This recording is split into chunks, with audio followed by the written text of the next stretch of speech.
Welcome to Krishna maths academy. आज का जो हमारा टॉपिक रहेगा 13 chapter basically surface area and क्या है वॉल्यूम से रिलेटेड है।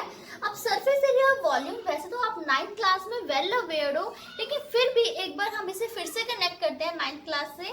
तो सबसे पहले जो मैं आपको इंट्रोड्यूस कर रही हूँ वॉल्यूम का कंसेप्ट इंट्रोड्यूस कर रही हूँ और इसके बेस पर मैं सबसे पहले 13.3 पिक कर रही हूँ। मेरा मानना है कि इसको करने से ये चैप्टर जल्दी से आता है, तो हमने स्टार्टअप किया है वॉल्यूम से। अब सबसे पहले एक एक करके फॉर्मूला डिस्कस करते हैं। वॉल्यूम के चाहो तो आप डायरेक्ट फॉर्मूला क्रैम कर सकते हो, बट हम एक छोटा सा फॉर्मूला डिस्कस करते हैं जिसकी हेल्प से सारी शेप्स के वॉल्यूम आप फाइंड आउट कर सकते हो। किसी भी शेप का अगर मुझे वॉल्यूम फाइंड करना है, याद रखना बेसिक फॉर्मूला होता है एरिया इंटू हाइट किसी भी शेप का। फॉर एग्जाम्पल मुझे अगर क्यूबॉइड का वॉल्यूम फाइंड करना है, अब आपको पता है क्यूबॉइड कैसे बनता है। देखो आपने देखा बुक है, आपकी बुक शेप क्या है क्यूबॉइड, यानी पेपर के ऊपर पेपर रखते जाओ तो वो आपका क्या बन जाएगा, क्यूबॉइड बन जाएगा। तो और आपको पता है पेपर तो शेप कौन सी होती है, रेक्टेंगल का एरिया क्या होता है, लेंथ इंटू ब्रेथ। तो इसलिए यहाँ लेंथ इंटू ब्रेथ और यहाँ आपके पास क्या है हाइट। तो वॉल्यूम ऑफ क्यूबॉइड क्या बन गया, L into B into H. Similarly cube की बात करते हैं, क्यूब में तो तीनों चीजें इक्वल होती हैं, तो लेंथ भी क्या है x, ब्रेड्थ भी क्या है x, हाइट भी क्या है x, क्यूब का वॉल्यूम क्या आएगा x क्यूब। इसके बाद नेक्स्ट है सिलेंडर का वॉल्यूम। सिलेंडर कैसे क्रिएट होता है, बैंगल के ऊपर बैंगल रख दो। आपने देखा होगा बैंगल का आप जो पूरा सेट परचेज करते हो, बैंगल का सेट जब आपको मिलता है मार्केट में, वो सिलेंड्रिकल शेप है। दैट मीन बैंगल के ऊपर बैंगल रख दो, दैट मीन सर्कल के ऊपर सर्कल रख दो। तो अगर सर्कल की हाइट, जो हमने सर्कल के ऊपर सर्कल रखते गए उसकी हाइट रेज हुई h, और एक सर्कल का एरिया कितना होता है पाई आर स्क्वायर, तो एरिया की जगह लिख देंगे हम पाई आर स्क्वायर और हाइट क्या है h। तो दैट मीन सिलेंडर का जो वॉल्यूम होगा वो क्या होगा पाई आर स्क्वायर h। इसके बाद नेक्स्ट है कोन। अब कोन का वॉल्यूम समझने के लिए एक कंसेप्ट देखते हैं। देखो कोन कैसे क्रिएट होता है। एक सिलेंडर लिया, सिलेंडर के अपर सरफेस के मिड पॉइंट को हमने यहां से क्या कर दिया ज्वाइन, तो इससे ये 3 इक्वल पार्ट में क्या हो गया डिवाइड। दैट मीन जो कोन है वो सिलेंडर के वॉल्यूम का 1/3 पार्ट है, तो इसलिए सिलेंडर का वॉल्यूम तो आपने कर लिया pi R square into H, तो कोन का वॉल्यूम भी क्या बनेगा 1/3 pi R square H. But sphere का वॉल्यूम कैसे करेंगे ये आपको लर्न करना पड़ेगा, इसका डेरिवेशन बियॉन्ड द सिलेबस है, आप लर्न करेंगे। वॉल्यूम ऑफ स्फीयर क्या है 4/3 pi R cube. Next volume of hemisphere, exactly hemisphere जो होता है स्फीयर का क्या होता है हाफ होता है। 4 का जब हमने हाफ किया क्या बन गया 2/3 पाई आर क्यूब। तो ये आपके पास सारे फॉर्मूलाज आ गए, volume of cuboid, volume of cube, cylinder, cone, sphere and hemisphere. इन सारे फॉर्मूलाज को मैंने एक ही फॉर्मूले से जनरेट करके दिखाया है, एरिया इंटू में हाइट। अब आपके पास जो बेसिक कंसेप्ट यूज हो रहा है 13.3 में स्टार्ट कर रही हूँ। 13.3 में एक ही कंसेप्ट में यूज करूंगी फुल एक्सरसाइज में। एक ही कंसेप्ट क्या कि जब भी हम किसी भी बॉडी की शेप चेंज करते हैं, किसी भी बॉडी की शेप चेंज करते हैं तो उसके वॉल्यूम पर कोई इम्पैक्ट नहीं होता। दैट मीन अगर कोई बॉडी पहले वॉल्यूम, किसी बॉडी की शेप क्या थी, मेटेलिक बॉडी थी, मान लो वो सिलेंडर की शेप में थी, मैंने उस सिलेंडर को मेल्ट किया, अगेन मैंने उसकी शेप कोन दे दी, तो वो सिलेंडर का वॉल्यूम और कोन का वॉल्यूम क्या रहेगा सेम। स्फीयर था उसको मेल्ट किया, मैंने क्या बना दिया सिलेंडर बना दिया, स्फीयर का वॉल्यूम इजिकल टू क्या रहेगा सिलेंडर का वॉल्यूम। मैं पूरी एक्सरसाइज में हमेशा एक ही कंसेप्ट यूज करने वाली हूँ पूरी 13.3 में। जब भी बॉडी की शेप चेंज करो वॉल्यूम पर कुछ भी इम्पैक्ट नहीं होता। इस बात को समझने के लिए आप पिक करिए एक्सरसाइज 13.3 का फर्स्ट क्वेश्चन। अब आपके पास फर्स्ट क्वेश्चन क्या है, A metallic sphere of radius 4.2 centimetre. Metallic sphere की रेडियस कितनी है 4.2 centimetre is melted and recast into shape of a cylinder. इसको हमने मेल्ट करके कौन सी शेप बना दी है सिलेंडर की। सिलेंडर की रेडियस कितनी गिवन है आपके पास 6 centimetre. Find the height of the cylinder. देखो मैंने अभी बताया कि जब भी हम एक बॉडी की शेप चेंज करेंगे, उसे रिकास्ट करेंगे, तो दोनों बॉडी के वॉल्यूम क्या रहेंगे, सेम, यानी कि आफ्टर रिकास्टिंग ये volume of sphere volume of cylinder क्या रहेगा, सेम। तो हम यही कंसेप्ट यूज करने वाले हैं, volume of sphere is equal to volume of क्या रहेगा, सिलेंडर। वॉल्यूम ऑफ स्फीयर का फॉर्मूला क्या आएगा, 4/3 पाई, रेडियस कितनी है 4.2 cube, volume of cylinder pi, radius कितनी है 6 का स्क्वायर। सिलेंडर की हमें हाइट फाइंड करनी थी, मैंने हाइट दिया, क्या लिख दिया, हाइट पाई, पाई से पाई क्या हो जाएगा, कैंसिल, 4/3 4.2 का क्यूब क्या आ जाएगा, 4.2 इंटू 4.2 इंटू में क्या आया 4.2, 6 का स्क्वायर, यहाँ पर क्या आ जाएगा डिवाइड, यहाँ से सिंप्लीफाई किया, आपके पास किसकी वैल्यू आ जाएगी, h की। नेक्स्ट देखते हैं हम सेकंड क्वेश्चन। सेकंड क्वेश्चन आपके पास क्या है, metallic sphere of radius 6 centimetre, metallic sphere की रेडियस कितनी गिवन है 6 centimetre, 8 centimetre and 10 centimetre. That means 3 sphere थे, एक 6 वाला, एक 8 सेंटीमीटर रेडियस वाला और एक क्या था आपके पास 10 सेंटीमीटर रेडियस वाला। अब इसको क्या किया हमने, मेल्ट, और इसका एक क्या बनाया हमने, सॉलिड स्फीयर बनाया। Find the radius of this solid sphere, इसकी रेडियस आपको फाइंड करना है। देखो मैंने 3 स्फीयर को मेल्ट किया है, 3 स्फीयर को मेल्ट कर, दैट मींस इन तीनों का वॉल्यूम इस एक वॉल्यूम के इक्वल होगा। 3 को मेल्ट करके सिंगल बनाया तो इन 3 का वॉल्यूम इस एक के वॉल्यूम के इक्वल है। इसका वॉल्यूम क्या होगा 4/3 पाई 6 क्यूब, इसका वॉल्यूम 4/3 पाई 8 क्यूब, इसका वॉल्यूम क्या आएगा 4/3 पाई 10 क्यूब, यहाँ क्या है 4/3 पाई r क्यूब, यहाँ से 4/3 पाई क्या आ गया कॉमन, 6 क्यूब 216, 8 क्यूब 512, 10 क्यूब 1000, यहाँ पर क्या है 4/3 पाई r क्यूब, 4/3 पाई से 4/3 क्या हो गया पाई कैंसिल, आपके पास क्या आ जाएगा 6 to 8, यहाँ 2 7 1728, ये आपके पास किसकी वैल्यू आई r क्यूब की। 1728 को अगर आप क्यूब के फॉर्म में लिखोगे तो वो 12 का क्यूब है, तो दैट मीन जो आपके पास स्फीयर फॉर्म होगा उसकी रेडियस कितनी है 12 सेंटीमीटर। नेक्स्ट है क्वेश्चन नंबर 3। मैं सारे क्वेश्चंस में एक ही कंसेप्ट यूज कर रही हूँ कि बॉडी की शेप चेंज करने पर वॉल्यूम पर कुछ भी इंपैक्ट नहीं होगा। नेक्स्ट थर्ड और fourth question most important question है, लेकिन कंसेप्ट वही यूज करने वाले हैं। एक बार ध्यान से समझिए क्या कह रखा है, a 20 metre deep well with diameter centimetre. Well है, वेल की शेप आपके पास कौन सी होती है सिलेंड्रिकल। क्या कह रहे थे डीप 20 मीटर था, जितने मीटर ये डीप है ये आपके पास वेल की क्या बन जाएगी हाइट, एंड डायमीटर कितना है 7 मीटर। अगर डायमीटर 7 है तो रेडियस क्या होगी d/2, that means 7/2 metre.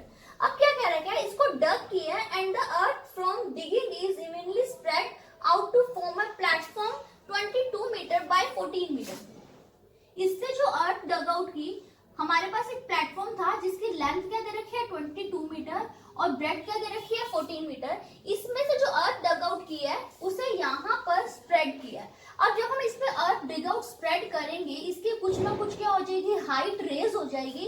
That mean जो ये वाला शेप रेक्टेंगुलर दिखाई दे रही है ये आपके पास क्या बन जाएगा क्यूबॉइड बन जाएगा। क्वेश्चन में पूछा क्या है, find the height of this platform. इस प्लेटफॉर्म की मुझे क्या फाइंड करनी है, हाइट फाइंड करनी है। अब अभी बताया कि शेप चेंज करने पर वॉल्यूम पर कुछ भी इंपैक्ट नहीं होता। दैट मीन इसका वॉल्यूम पाई 7/2 का स्क्वायर इंटू में h, ये क्या बनेगा volume of the earth dug out. वो किसके इक्वल होगा, वॉल्यूम ऑफ द प्लेटफॉर्म। अब अर्थ डग आउट तो आपके पास ये रही पाई 7/2 का स्क्वायर, हाइट कितनी थी आपके पास 20, volume of platform length into breadth 22 into 14 और हमारे पास क्या है h। सिंप्लीफाई करते हैं, पाई क्या आएगा 22/7, 7/2 का स्क्वायर 7/2 इंटू 7/2 और यहाँ क्या है 20, ये 22 इंटू 14 यहाँ जाकर क्या आएगा divide.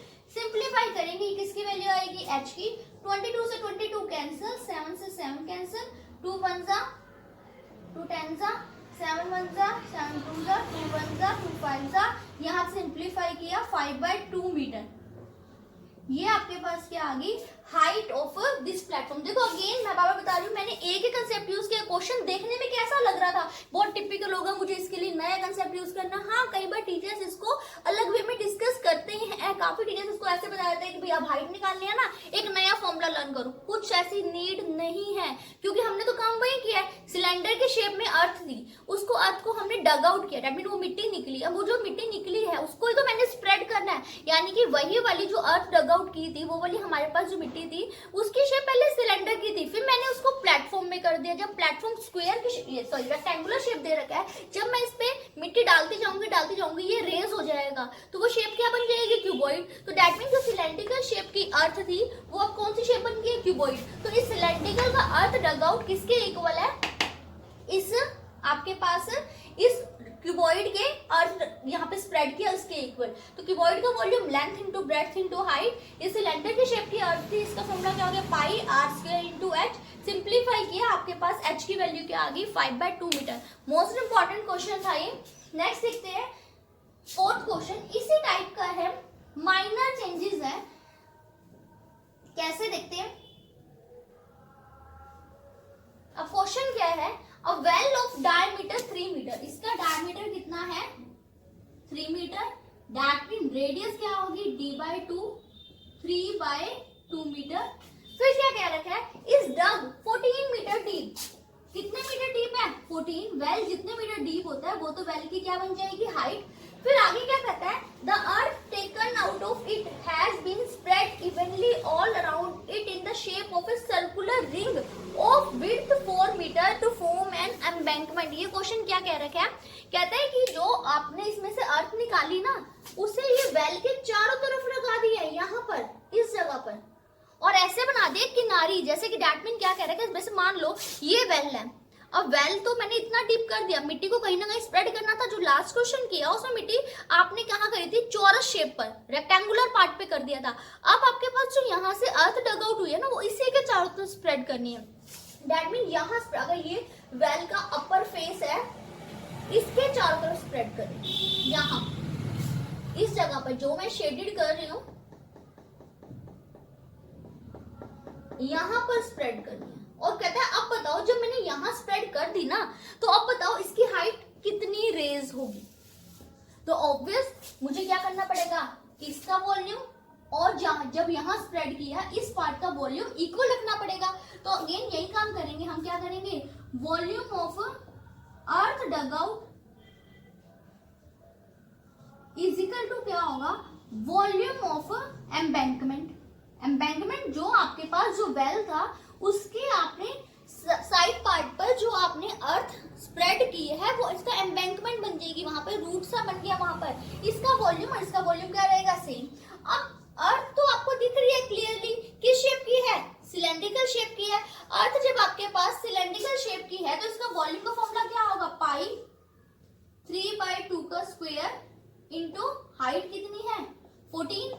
Volume of embankment, volume of embankment क्या हो जाएगा, एम्बैंकमेंट का ध्यान से देखो, एम्बैंकमेंट जो दिख रहा है, मैंने कहा था डायरेक्ट फॉर्मूला क्रिएट होंगे। अब जब हमने एम्बैंकमेंट की बात करी, एम्बैंकमेंट के शेप में आपको एग्जैक्टली शेप क्लियर नहीं हो रही, लेकिन वैसे हम इसकी बात करें तो जो एम्बैंकमेंट है उसकी शेप सिलेंड्रिकल होती है, लेकिन एज ए स्टूडेंट इसे गैस करना मुश्किल है। तो हम कैसे करते हैं इसको, अपने बेसिक फॉर्मूला पर आते हैं।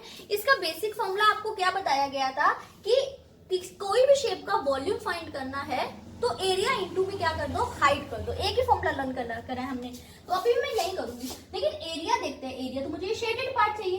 जूनियर क्लासेस से आप शेडेड पार्ट को फाइंड करना सीख चुके हैं। आउटर सर्कल में से अगर मैं इनर सर्कल का एरिया माइनस कर दूं तो शेडेड एरिया ही आ जाएगा। तो मैंने क्या कर दिया, pi outer square minus pi R inner square, और हाइट को मैंने क्या लिख दिया h। एक बार फिर से देखते हैं एम्बैंकमेंट में मैंने क्या किया। एम्बैंकमेंट की शेप वैसे सिलेंड्रिकल बनेगी, मुझे इसमें 2 सिलेंडर एज्यूम करने पड़ेंगे, लेकिन as a student 3D vision इसका पॉसिबल नहीं होता। जिनका 3D विजन क्लियर हो जाता है उसको ये करना है, आउटर सिलेंडर में से इनर सिलेंडर का वॉल्यूम क्या करना है माइनस। लेकिन अगर क्लियर नहीं होता तो हम इसको ऐसे सोच सकते हैं, मैंने एक ही फॉर्मूला बताया, वॉल्यूम निकालने का फॉर्मूला क्या होता है, एरिया इंटू हाइट। अब मैं ये शेडेड एरिया चाहती हूँ, ये शेडेड एरिया कैसे बनेगा, आउटर सर्कल में से इनर सर्कल में क्या कर दूं माइनस, तो आउटर सर्कल का एरिया माइनस इनर सर्कल का क्या कर दिया एरिया, और हाइट को तो मैंने क्या लिख दिया h। अब ये h तो आपको फाइंड करनी थी, तो दैट मीन इस h की वैल्यू तो है नहीं, तो आपको चाहिए क्या, आउटर रेडियस और इनर रेडियस। अब जो ये ब्लैंक पार्ट दिख रहा है ना, एक्चुअली वेल की बाउंड्री थी, तो इसकी रेडियस उतनी होगी जितनी वेल की थी। वेल की रेडियस कितनी है आपके पास 3/2, दैट मीन जो ये है इनर सर्कल दिख रहा है, इसकी रेडियस कितनी है 3/2 मीटर। अब चाहिए आउटर रेडियस। आउटर रेडियस के लिए आपको यहाँ देखो क्वेश्चन में एम्बैंकमेंट की विड्थ दे रखी है, एम्बैंकमेंट की विड्थ कितनी दे रखी है 4 मीटर, यानी कि ये पार्ट, तो 3/2 में मैंने ये 4 क्या कर दिया ऐड, 3 प्लस 8/2 कितना बन गया 11/2 मीटर। तो आपके पास आउटर रेडियस भी आ गई, आपके पास क्या आ चुकी है इनर रेडियस। पाई कॉमन ले लिया, आर आउटर का स्क्वायर 11/2 का स्क्वायर माइनस 3/2 का स्क्वायर, और हाइट क्या है h। इस पाई से जो यहाँ पाई लिखा हुआ है, ये दोनों पाई क्या हो जाएंगे कैंसिल। अब आगे कैलकुलेशन करने के लिए चाहो तो आप 11/2 का स्क्वायर ओपन करो, फिर 3/2 का स्क्वायर ओपन करो, देन माइनस करो, लेकिन मुझे बेटर कैलकुलेशन लगी, मैंने इसे a स्क्वायर मान लिया, इसे क्या लेट कर लिया b square. a square minus b square का फॉर्मूला क्या होता है, a plus B into a minus B, और यहाँ हाइट क्या दे रखी है h, 3/2 इंटू 3/2 इंटू 14, 2 1 जा 2 7 जा, यहाँ क्या बच गया 3/2 इंटू 3 इंटू में 7, 11 प्लस 3 14, 14/2 7, 11 माइनस 3 8, 8/2 क्या आएगा 4। इस 7 से ये 7 क्या हो जाएगा कैंसिल, 3 इंटू 3 9, ये 4 यहाँ डिवाइड में आ गया, 2 इंटू 4 क्या आएगा 8। तो आपके पास जो एम्बैंकमेंट था उसकी हाइट कितनी रेंज होगी 9/8 मीटर। तो आप लोगों ने ऑब्जर्व किया, मैंने जो बोला था वही किया। मैंने कहा था मैं किसी भी क्वेश्चन के लिए एक भी कंसेप्ट नया नहीं करूंगी, बार बार यह बताया जाता है क्या कि वॉल शेप चेंज होने पर वॉल्यूम पे कुछ भी इम्पैक्ट नहीं होता। तो मैंने इसी क्वेश्चन कंसेप्ट को इन चारों क्वेश्चन पे यूज किया है, और आने वाले क्वेश्चन 13.3 का जो नेक्स्ट लेक्चर है उन्हें भी मैं आपको इसी मेथड से करके दिखाऊंगी। किसी भी एक भी क्वेश्चन के लिए आपका मेथड चेंज नहीं होगा। होपिंग आप लोग मेरा कंसेप्ट अच्छे से क्लियर अंडरस्टैंड कर रहे होंगे। And for more videos please don't forget to like, subscribe and share my channel. Bye bye.